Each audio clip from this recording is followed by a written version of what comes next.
Hey, what up guys, AB2 Music here, and today I'm talking about Eternal Atake and kind of how the opinion on it has changed over time. Anyway, let's just get straight into it. March 6th, 2020, the day we finally got Eternal Atake, and this is nothing new, but it had so much fucking hype. Now obviously people were hyped for Eternal Atake just because it was a new UZi project, but I feel like what really built the hype for Eternal Atake was the story that came with it. And I also feel like leaks really helped Eternal Atake, but I also feel like it really hurt Eternal Atake. Now the leaks helped because it really kept the fans entertained and always had them basically talking about something. And overall, these songs that were getting leaked were supposed to be for Eternal Atake.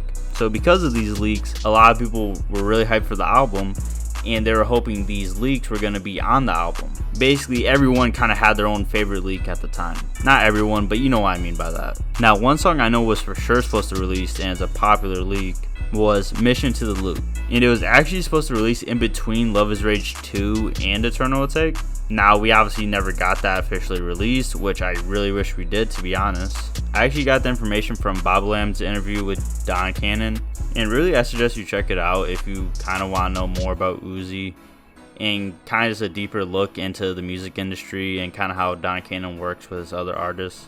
But anyway, I'm gonna throw this out there real quick because I swear I thought I saw this before. I remember seeing at one point, like after Eternal Atake released, but I can't really find anything, but I'm pretty sure Bean was supposed to release before Eternal Atake 2, like as a single. I just remember a while back someone leaking like a cover art or something like that. I can't really find it, so I could be wrong, or that just could have been straight up a lie.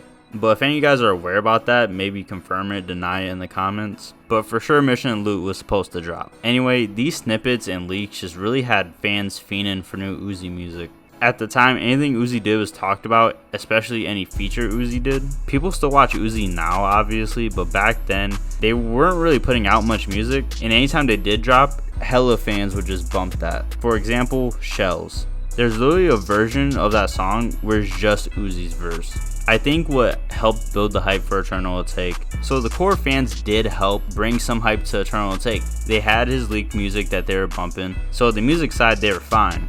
And then just all the public controversy about Eternal Atake just boosted it overall. Now down to the Heaven's Gate call feeling a type of way about UZi, to UZi going against his label, and you know UZi quote unquote retiring. Just so much shit happened to lead up Eternal Atake. And now whether you still bump Eternal Atake or not, you cannot say Lil UZi didn't create a moment with the album. Just like a moment in hip hop in general, and then especially when you drop the deluxe like back to back. Now yeah, some people did say the original like Eternal Atake, not like the OG where leaked version, but just the original one we got. A lot of people said it was mid. Not a lot, but there was people there saying that. Especially at first, but it did grow on people over time. By over time I mean like a week. And then a lot of people like Eternal Atake, which obviously people changing their mind. Maybe this also is another reason why Eternal Atake fell. But I noticed when UZi dropped the track list for Eternal Atake, a lot of his fans started to notice that their favorite leak wasn't on the album. And obviously they listened to the album and realized that. So this left some fans feeling a type of way, saying they should add so-and-so song and basically hella leaks being named. So to kind of respond to all that, UZi dropped Lil UZi Vert vs. World 2, and it was just another album with hella basically fan favorites on there. We got Bean, Lotus, Myron, Zoom, sadly not Zoom, RIP. Just songs fans were asking for. And that also sold really well, and he outsold everyone else that week. So at that time, UZi was just hella popping, and he was really just unstoppable at that time. Now yeah, UZi dropping 2 albums did help him a lot. And on top of that, one of those albums were specifically meant for his fans. So why would the opinion start to change on Eternal Atake? And like I said, there's people that didn't care for Eternal Atake at the beginning. But overall, the public opinion on Eternal Atake was that it was pretty good. But over time, even fans started to say that Eternal Atake doesn't have that much replay value, especially compared to other UZi projects and songs. And that he oversaturated the market when he did release 2 albums back to back. And I feel like the comparison to Whole Lotta Red also kind of gave UZi and the album hate in a way. But that was obviously way after like the Whole Lotta Red hate, because Whole Lotta Red is a story of its own. Which I do plan on making a video on that, so I'm not going to go too in depth right now about Whole Lotta Red. But one thing I will add to the video that a lot of people say about UZi in this situation is that people respect that Cardi put out one project and basically said, you're going to fuck with this, like no matter what, because I'm not dropping again.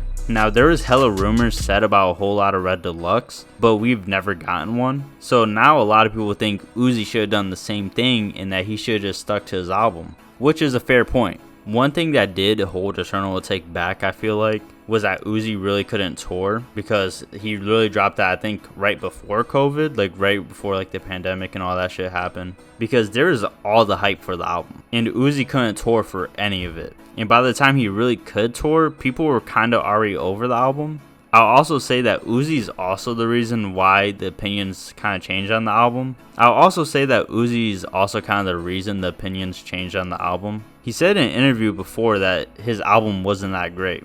I said this before in a different video, that's just not a good idea. Whether you think your album's great or terrible, you should just keep it to yourself. Which I get artists wanting to move on to the next project, because that's just how some artists work. But it felt like to fans that Uzi was just really trying to just push and move on from Eternal Atake, which I kind of get. He's been basically stuck on this album for 3 years, which I feel like after Uzi admitted to Eternal Atake not being that great, not right away exactly, but a little bit after that is when I guess the opinion kind of changed on Eternal Atake and Uzi. Now I personally like the album, and I feel like a lot of other Uzi fans do too. Eternal Atake just has a lot of different reasons for people feeling a type of way about it, whether they're just someone that listens to mainstream rap or you're a core Uzi fan. I just don't think Eternal Atake could have ever lived up to the hype. This album just had so much hype, and I think a lot of you know that. You know, it's honestly one of the most hype albums we've seen from an artist recently. Like, there was memes always being made about it. It's just something always being talked about Uzi.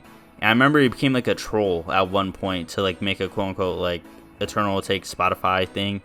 And then it was straight up a troll. Like, that's how much hype there was for this album and how much it was talked about. Now, like I said, I like the album, and there's songs I do go like back to from time to time, but it's not my favorite Uzi project and not really even close. There's just other projects I fuck with more than Eternal Atake. Anyway, I think I'm just gonna end the video here.